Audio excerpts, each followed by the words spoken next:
how is it loving for all of us to have come to a planet that's descended to the hells? Okay. Good question. But the question really is driven by this idea or concept that perhaps God hasn't been loving. Whereas what I would do is I'd make the assumption that perhaps humans haven't been loving first. Does that make sense? Let's look at what God created originally. What God created originally was like a perfect human habitation that didn't, earth, that did not have people on it, right? It had in a complete environment where there was enough food, the appropriate systems in terms of weather and all those other systems, the appropriate food production systems and everything were all present before mankind came into existence.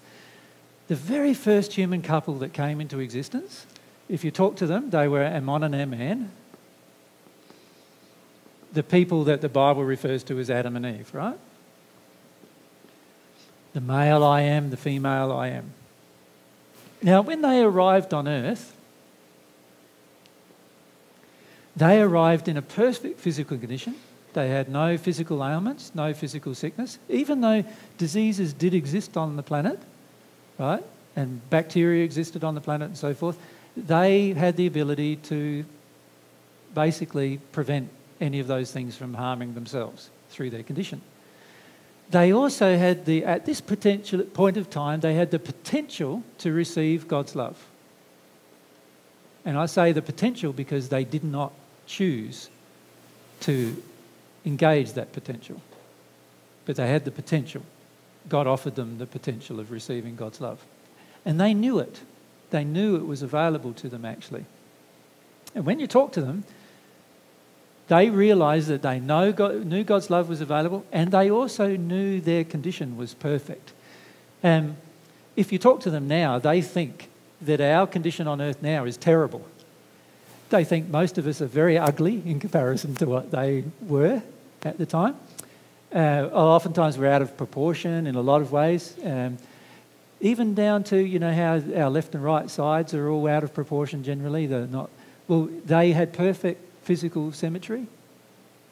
So that they understood how much of the things in the earth around them worked through experience, but they had a very developed intellect. They used 100% of their brain. So we use how much of our brain? Scientists say 10%, and there's now estimates that it might even be just as low as 2% of our brain. So yeah, how about that? But they used 100% of their brain, so they had the ability to reason logically and with clarity much more than we did at the time. Now, the problem that it was is they became so enamoured with their own condition that they believed that they did not need God's love in order to grow. So a belief inside of them began developing through the condition of arrogance. You see, each of these qualities have to be developed, even if we're in a perfect condition. So God started us off in a perfect condition, the human race, and each of these qualities still have to be developed. They chose to not develop some of these qualities through their choice. As a result of their choice, their condition degraded. As their condition degraded, so too did the condition of their progeny. Now, who is to blame for that occurring? Is God to blame for them making their choice? No. So God gave them the gift of free will.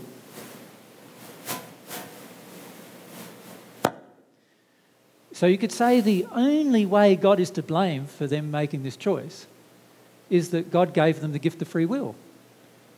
And that enabled them to make this choice. If God had never given them the gift of free will, then they wouldn't have been able to make that choice. But then they wouldn't be what we are. They wouldn't be human. They wouldn't be the highest of God's creation. They'd be like an animal. because animals don't have the same kind of choices that we have. So the only way that God is responsible for mankind making the choice is by giving them a gift of free will. And you could say, in a way, that's like me giving you a knife to cut up your veggies.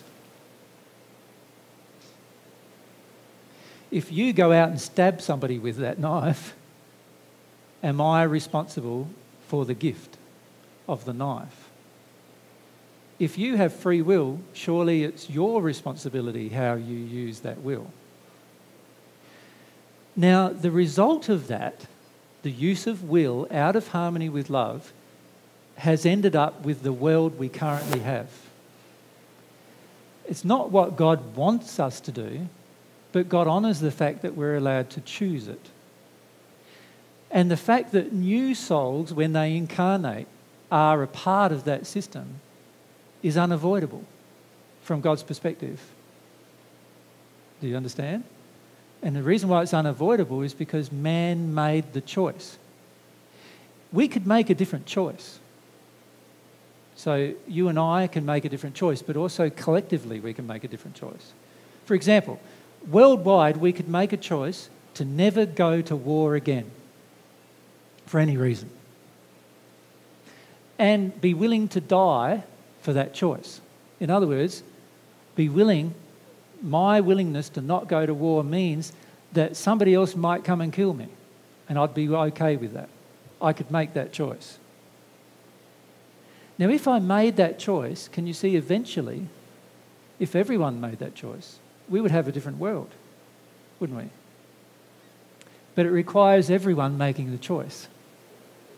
And the only reason why we have the world that we currently have is because everyone has chosen to make a different choice.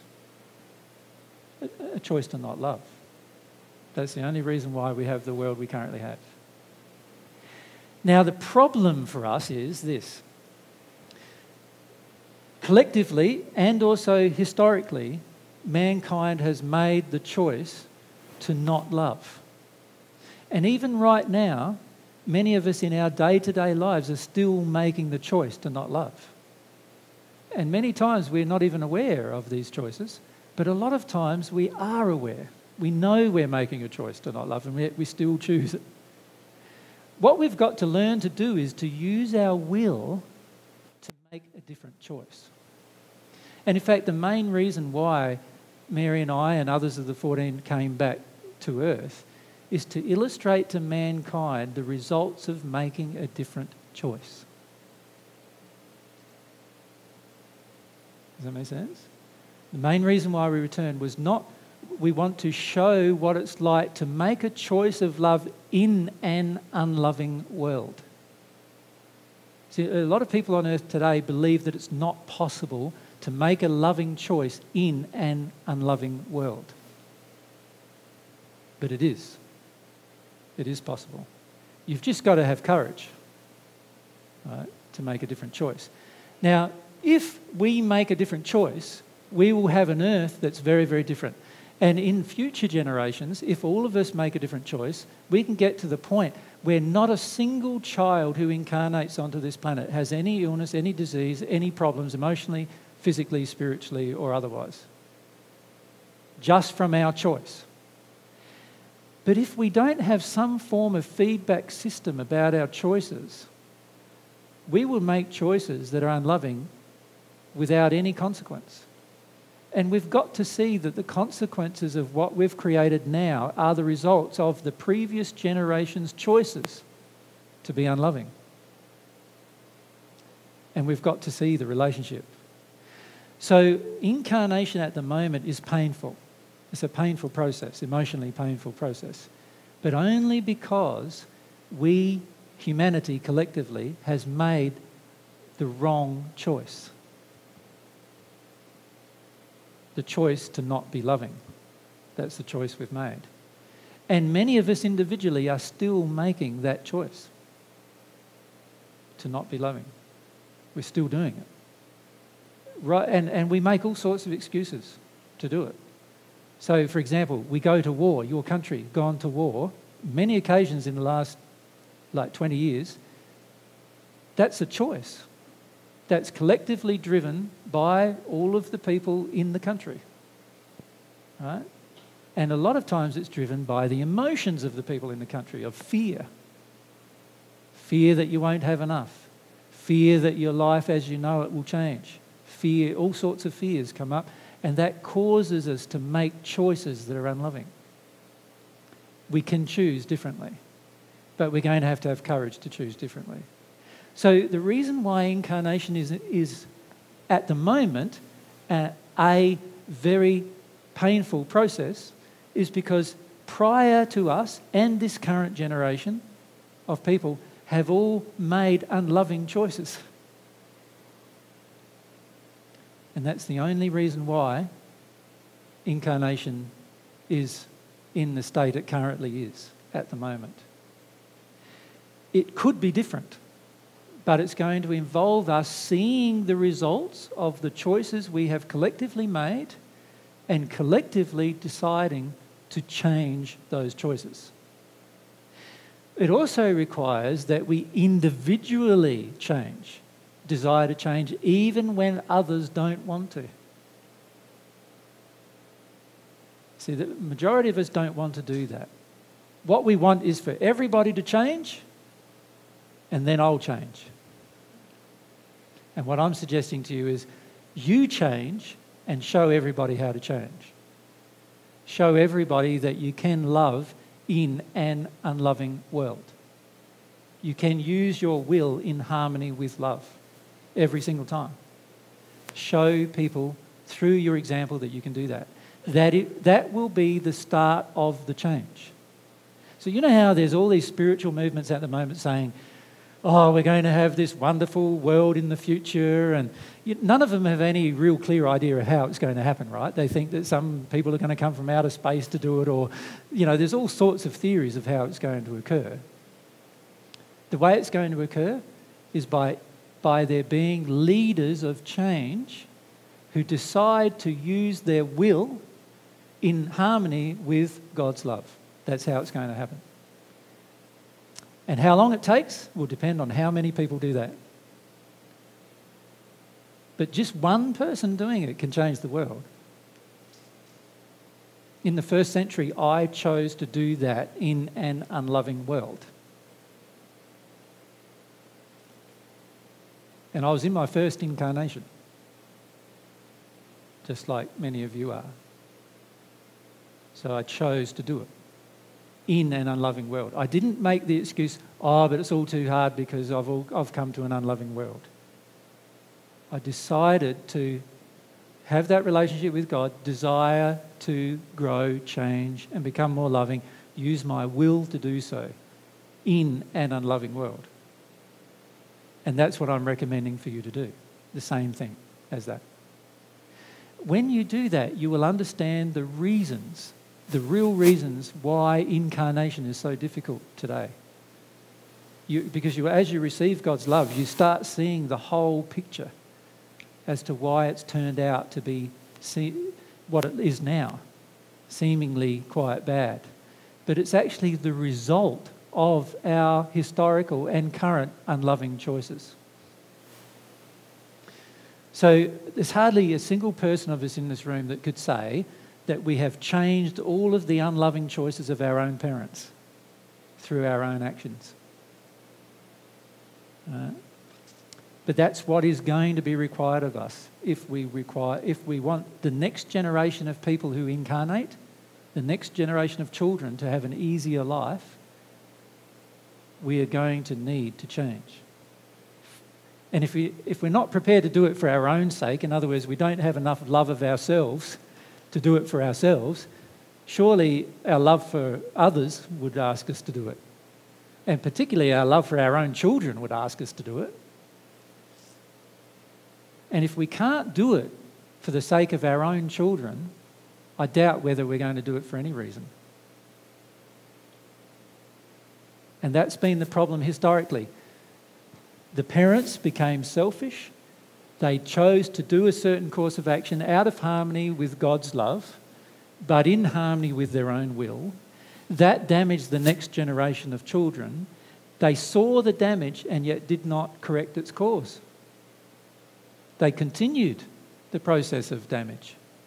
And then the next generation did the same, the next generation did the same, because the reality is we don't care as much about our children as we believe we do. You know, in the average Western country, we slaughter a lot of them before they're even born. That's how little we really care about them. We abort them before they're even born. And the reality is we beat them. You know, when they're little, we're violent towards them. We demonstrate our own condition to our own children and then hope that the next generation of people will have an easier life when they incarnate. It's not possible. We need to see what we create. And this is why God has made us personally responsible for what we create. So what we see on earth now is the direct result of God making us personally responsible for what we, humanity, has created. Does that make sense? And when we incarnate, if our parents really loved us, they would not have chosen to impose their own emotional burdens and unloving condition on us. They would have made the choice to change. But they didn't. And so we're left with what we have. But we can make the choice to change. Does that help? Not really. No, it didn't. No? I've heard you say that before. So what's the emotional problem you have with that? Well, I feel like my soul and every other soul that's come since Earth descended into the hells has been a sacrifice for all the people that are already here or came before us. Right? In what way do you feel they're a sacrifice? No, that I'm a sacrifice. You're the sacrifice. In what way do you feel you're the sacrifice? That I didn't have a choice to come here, and I wasn't given like an equal opportunity that a man had. So I don't feel like I was treated equally. You do have an equal opportunity to what a man had. The opportunity, but not the environment. I mean, people are infertile now. I mean, lots of people are infertile. So why don't the laws make people infertile once we drop into the hells? Well, if that happened, the whole of humanity would have died within probably 6 to 10 generations. And God would have had to create a whole new set of humanity after that. Well, there could be a lot of volunteers from the celestial kingdoms instead of No, because there was no one in the celestial kingdom at that point. See, it's like there are always problems generally with the way we reason when we have certain emotions that are driving our feelings. So there's what I'm trying to get at with yourself is there's an emotion you feel about this of unfairness, and you feel this with God. So can I make a suggestion to you about this? Get angry with God about it. Right? Allow yourself to feel the emotion you feel about it. Right? See, at the moment, you're shutting down the emotion you feel about it, looking for another intellectual explanation than one that's already been given. You do not feel the explanation given is fair. Feel that. Because when you go through the feelings of that, you will actually release the emotion that blocks you to understanding. Does that make sense? And until you release the emotion that blocks you to understanding, no amount of explanation on my part will satisfy you. Well, I was hopeful because your explanation of faith broke through for me. Yeah. So at this stage, you don't necessarily have complete faith that God is good.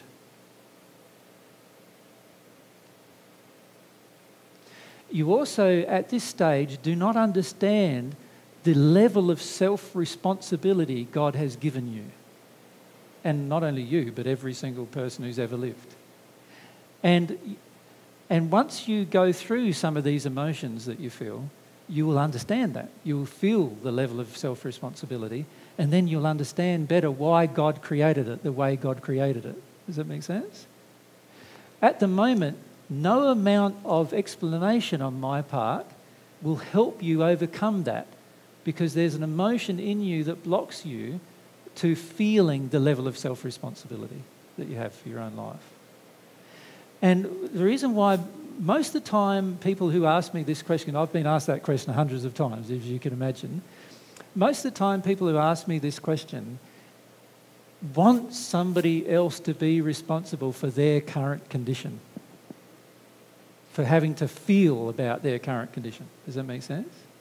Now, the reality is that God's love will transform your current condition if you're open to receiving it. But at the moment, you're blocked to receiving it because you still feel the blame of God about what God created, rather than just going through the emotion.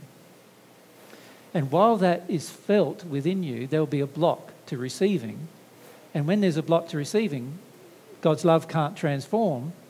And if God's love can't transform, then you're going to have a difficulty understanding. Does that make sense? It's all like a snowball effect on each other. They're all linked to each other. So this is the explanation of what happened. You feel that's unfair, so feel about that, because that is one of the blockages to receiving love from God inside of you. You're hoping for a different explanation, one that you believe is more loving. But the trouble with some of your explanations is that they would have all sorts of other problems associated with them. Does that make sense? There's all sorts of other illogical things that will be raised trying to find another explanation than the one that really happened. When you talk to this couple, you learn what really happened. And then you'll have feelings about what really happened.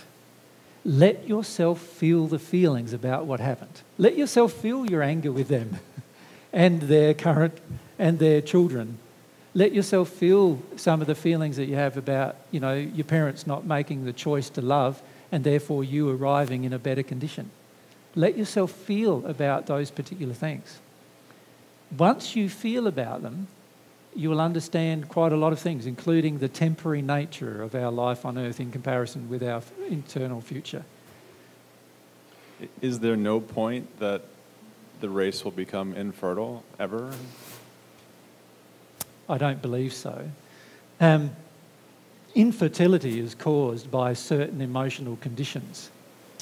And it's highly unlikely that every single person on the planet would have the same emotional condition with regard to infertility. Yeah. So it's highly unlikely that we'll become infertile and then die off as a result. But it's an interesting theory you have. Write down all of the things as to why you want that to happen. And then feel about what would be the results from God's perspective. Does that make sense? So while it may appear to be a solution to you at the moment, and it may appear to be that God should have done that, the reality is there are quite a number of very significant and things that would have occurred as a result of that particular condition being reached. Because the reality is if that had happened, the human race would have died off many tens of thousands of years ago, and you wouldn't have had the opportunity to come here at all under those circumstances. Well, it's a pretty big universe. True, but the way God's created the incarnation process is that certain souls incarnate to a certain location. Your soul could not have in its first incarnation incarnated to another planet that had human life. It could only incarnate to this one. At some point in your future, you'll see the reasons why that occurred, right? But that is a physical limitation of incarnation presently. And as a result of that, if humanity died off, then your potential incarnation could only have occurred by God creating another human couple And then what's to say that that human couple wouldn't have made the same decision that these made? It's possible they would have made the same decision. And then they would have all died off, and then God would be forever creating new human couples to get it started, when I feel the way God's done it is much more economical. But allow yourself, it's the emotion inside of you of unfairness that is really being triggered here. Let yourself feel it. Let yourself feel it with God. Yeah. Then things will have more clarity. Thank you. Yeah.